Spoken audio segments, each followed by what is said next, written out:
I know it's early to talk about the outlook on Baylor women's tennis schedule for next year, but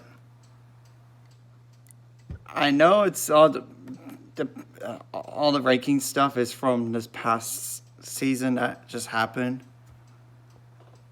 The team, of course, they have the fall stuff, but I'm going to talk about the team stuff, which includes Georgia State, Mitten State.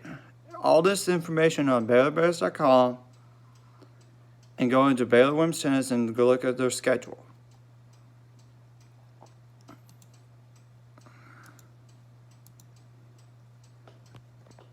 UTSA, Southern Miss, Ole Miss on the road, Mississippi State on the road or neutral site, since it's at Oxford.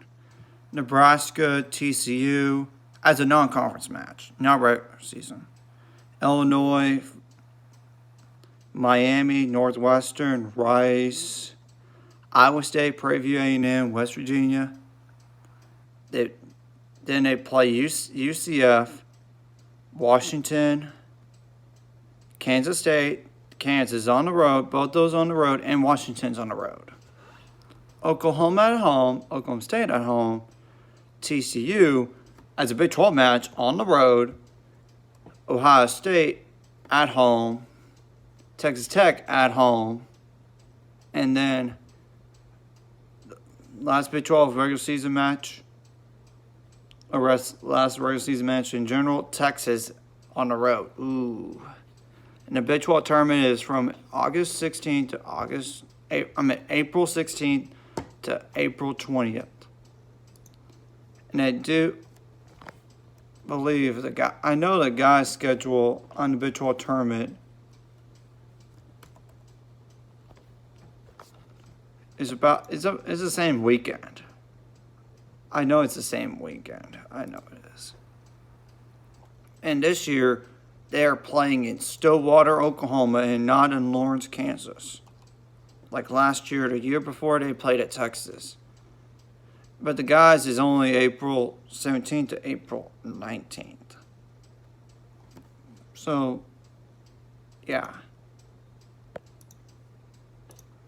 But looking at their schedule, the following teams made it to the NCAA tournament last year. Ohio State, UCF, Washington, Miami, as in Miami, Florida, not Miami, Ohio, by the way. Rice, Illinois, and Northwestern, and non-conference. In Big 12, though, Texas, Texas Tech, Oklahoma, Oklahoma State, and Kansas made it to the NCAA tournament last year. And Baylor women's tennis last year, they had a year that they really want to really improve on. They're known for making the NCAA tournament, but last year they had a lot of injuries and a tough schedule. And they finished the season 9-21. And one of those losses actually came from the first time ever they lost to Iowa State on the road. And that's the first time they ever lost to Iowa State, period. But I am sure that will not happen again. I have belief they will be better. They do have on their 2019-2020 roster, basically 5 players that return. I don't know about Dominika Sujova at this point. She's not listed on the roster, but yet I know she's not graduated yet. She was a sophomore last year. And 2 of those players, Paula Boniano, Jessica Hinojosa, Olivia Krause, who's their best player by rankings. She's very consistent. But don't get me wrong, you can't you can't say the same thing about each player because each player has their own strengths and weaknesses. But ranking-wise, Olivia is 67th in the nation. And last year, and the year before, as a freshman, she was mainly a core 5, core 6 player. And she really improved. So I can't wait to see how much she will improve. Angelina Sureshu from Ukraine Though last year she had injuries with her back. I just hope for her senior year she doesn't get hurt. And that does not include 2 players who sat out the spring because of NCAA amateurism rules. You can't play any professional tournament within 6 months of going to the university, which include Mel Cojos and Alicia Herrero Lanana. Yeah, I know. I don't know what happened to some of those players that were still listed, but from last year, they're technically still eligible, but it doesn't matter at this point. And they did gain a player, by the way. Daria, Rakitskaya from Moscow, Russia, last week. So, I do think they will be better next year. As in analyzing their non-conference schedule, top 3 toughest home matches, in my opinion, Ohio State, UCF, and Miami, Florida. Though Miami, their Court 1 player is one of the best players in the nation, but then they dropped down to 123rd in the nation on Court 2, and that's the only 2 ranked players they have. Though UCF has 2 ranked players, 48th and 97th. That's finishing last year.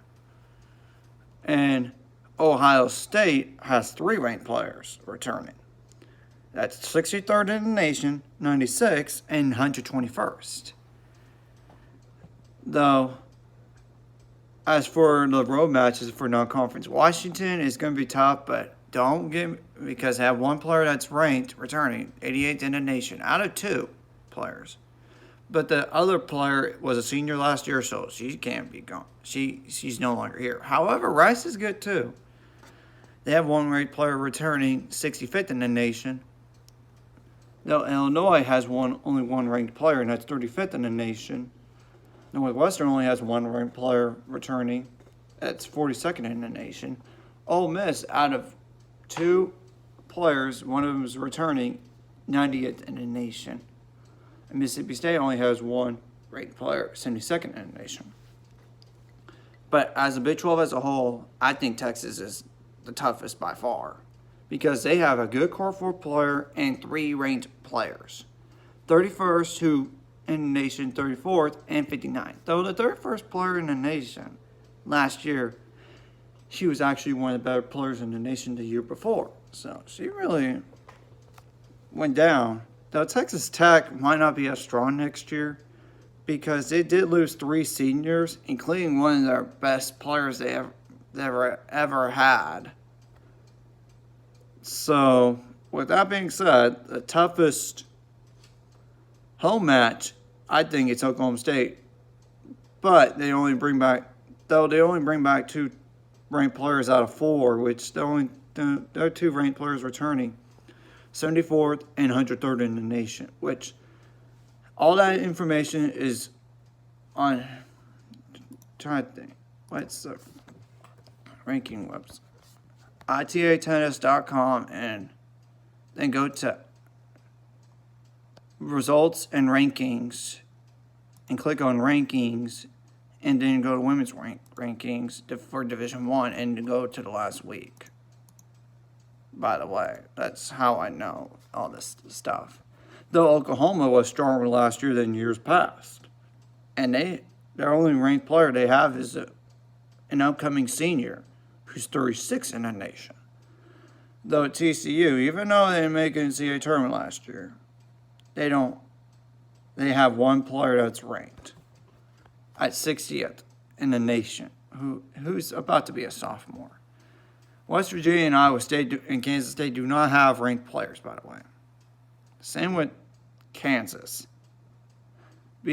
Because they lost 3 seniors and 2 of them were ranked 11th in the nation and 105th in the nation. And they did lose an additional player due to transferring out. So I don't think Kansas is going to be as strong next year. But you never know. And of course, it depends on how the team's really gelling and injuries and how the momentum is going and how they're playing. I know the guys' side, they don't. I know they actually went to the Elite Eight. The Baylor men's tennis team did, for the first time in 4 years.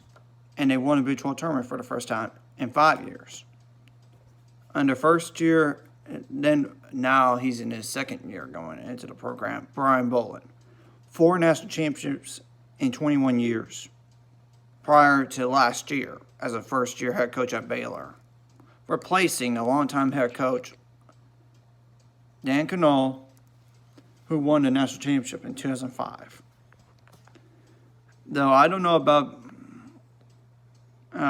Bjorn Peterson, what's happening to him. He redshirted last year because of injury, but he's now listed on the roster for 2019-2020. But I do know, and Kirill Tsegura, I know he got himself in, I think he got himself in trouble, and he's not listed on the roster. I don't want to go into huge detail on what happened there. But Finn Bass, he came in the spring, but he couldn't play because of amateurism rules. But he's one of the best juniors in the world. They have Big 12 Freshman of the Year coming back, Adrian Boyton.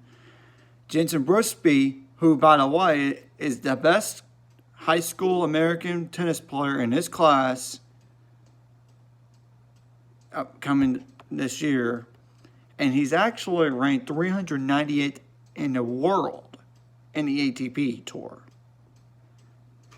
They do have a grad transfer coming in from Duke, Ryan Dickerson, who had a career, he didn't play last year because of injuries, but 59 and 28 in singles and 39 and 32 in doubles. Sven Law, he was part of that number one's doubles team, or number two, finished number 2 in the nation in doubles last year with. Then senior Jimmy Bendick, who is actually decided to play professional tennis as a doubles player, by the way, who's a ranked player for the Bears returning. And Matias Soto, who's the best returning, ranking-wise, coming back to the Bears this year. So that's 3 players right there that are ranked. Oh, Adrian is ranked. Yeah, I forgot to mention him. But they do lose Will Little, who's one of the leaders on the team. He was finished 82nd in the nation. And Johannes Schroeder, who finished 27th in the nation, which is a career high in finishing, though his career high in singles alone is number 11. But that was his junior year. But even though he didn't have big weapons, he used like the shot, splices, and he was like a guy that liked to disrupt pace, which that's pretty good. Matias Soto, returning, who's a junior this year, 29th in the nation. That's pretty good as a sophomore coming back. Sven Law is 81st. Adrian Boyden is 89th. Though Adrian actually, last year, he was 7-0 against ranked players, including a win over number 57 ranked player in the nation for Oklahoma. He didn't play until February 3rd because of because of illness, due to illness. But he is a shot maker. Big 12 Freshman of the Year. That guy has an incredible future. Though I know the schedule's not released on them yet, but I do know they will play Virginia at home, which Virginia is one they made to the Elite Eight last year, too. And they only have 2 ranked players returning. 5th in the nation and 64th. Wake Forest could be a potential opponent because they scheduled them last year on the road, but they couldn't play them because Baylor had only 4 able bodies they could even use. So they had to forfeit that match. That was a 7-0 result because of they can't play. And ITA kickoff weekend, they play Gonzaga, who's a 4 seed, who's 16-8 last year, didn't make an NCAA tournament. Louisville, they're a 2 seed in the regional. They won 16-13 last year. No ranked players. New Mexico, who's a 3 seed, no ranked players, but they went 14-8 last year. But in Big 12, they will play Texas and Texas and Texas Tech at home only. But they play TCU, Oklahoma, and Oklahoma State on the road. But Texas only returns 2 ranked players, 6th and 8th in the nation. Whew. Texas Tech returns 1 player, 72nd in the nation. TCU returns 1 ranked player, 33rd in the nation. Oklahoma only returns 1 player, 85th in the nation. Oklahoma State returns 1 player, that's 35th in the nation. But the Big 12 is one of the toughest conferences in the nation, even though it's 6 teams only. It will be a dogfight. It's a highly competitive conference, and usually at least 4 or 5 or even all 6 teams make the Big 12 tournament. It's only been 6 teams since start of fall of 2012 to 2013. By the way, because Texas A&M did leave, and Nebraska left, and Colorado left, and Missouri left. I just wanted to talk about what each team could do next year. Though I don't know the schedule and the guys missing like I said, but I know besides the Big 12, they will play Virginia at home because it's a 2-year series with them. Home this year, no date on it, and Virginia next year at Virginia. And potentially it might play Wake Forest. But at home or either way, I don't know. But they for sure bring back 1 ranked player at 30th in the nation, but maybe even 2 because I'm not really sure about the best player in Borna Gojo. He was ranked 11th in the nation last year as finishing his junior year. So I don't know. Anyways, that is all. Sick and Bears.